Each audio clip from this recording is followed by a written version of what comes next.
Yes, I'm coloring again. I'm a bookbinder. It's my passion. It's my life. Ask my husband, he'll let you know. That's all I think about. That's all I want to do.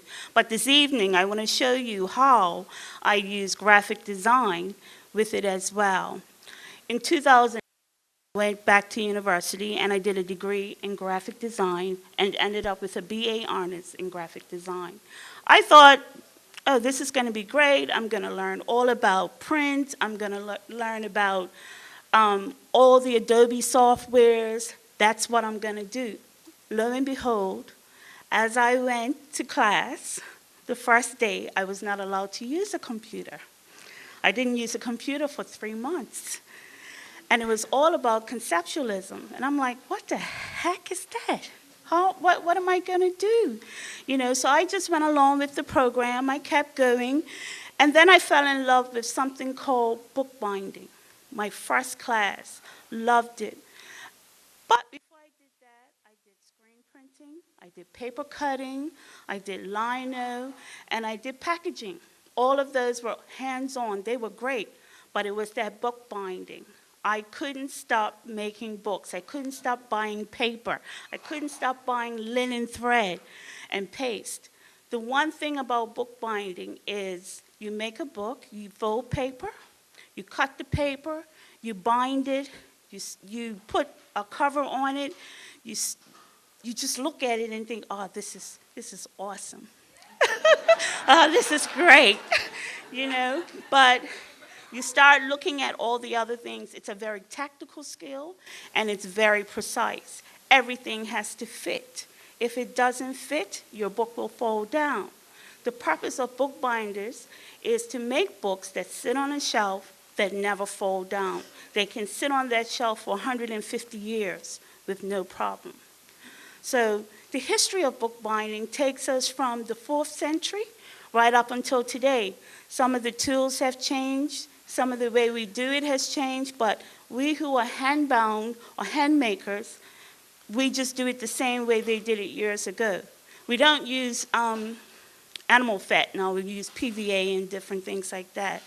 Okay, we have 3 different designs here. I have a Japanese stab stitch. The Japanese have been using this for centuries. There's a Coptic stitch. That stitch comes from the Egyptians, the Christian Egyptians. And then we have the case bound. The case bound makes the difference is because you cannot see the binding underneath.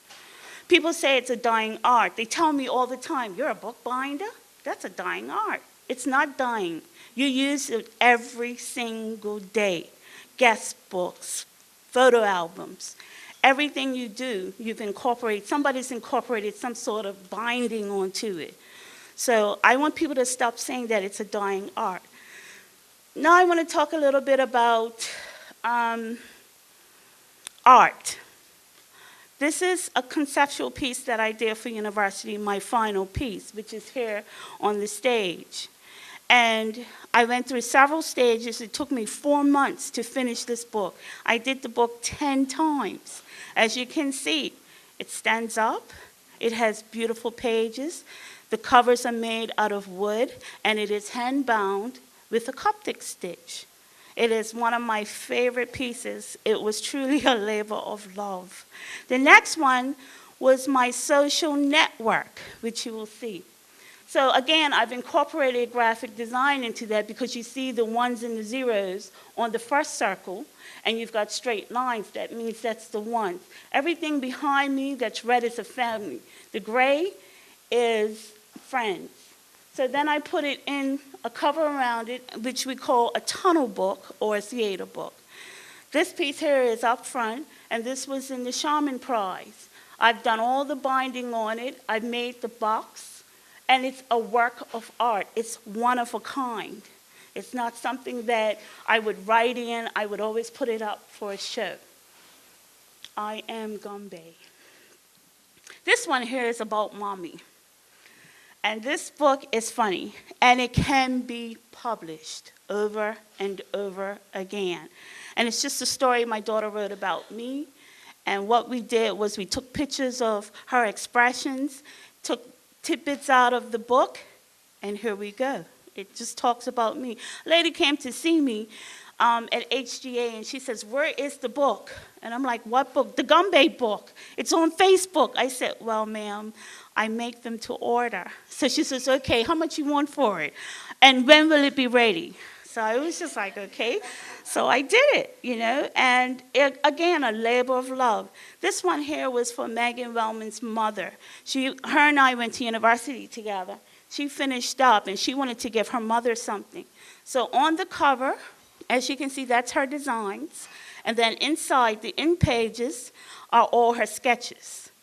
So that's another piece of beautiful work.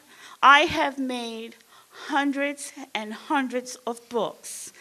And every book, when I finish it, it just takes my breath away. It doesn't matter what kind of book it is.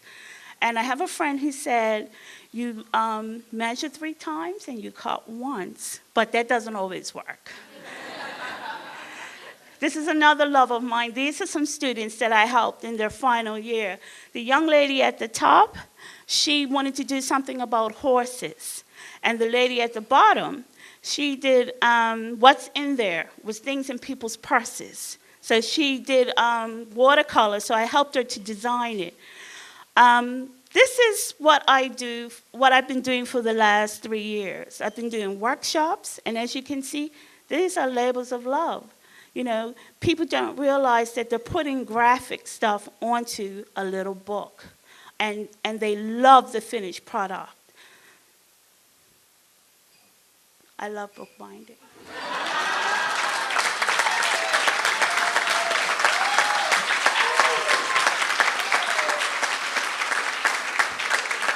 If we want to get involved in your next workshop, how do we get in touch with you? I'm on Facebook. I have some cards with me as well. My company is called Orange Circles Design.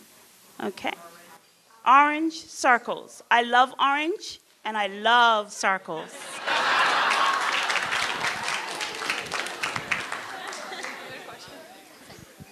So, Corynne, do you actually do bookbinding full-time, or do you just have like an overall sort of design business and it's just a part of that? Bookbinding, when I first started out here in Bermuda, people weren't too sure about it, but I can say within the last year, I've picked up quite a bit of work, so it's starting to become a full-time business.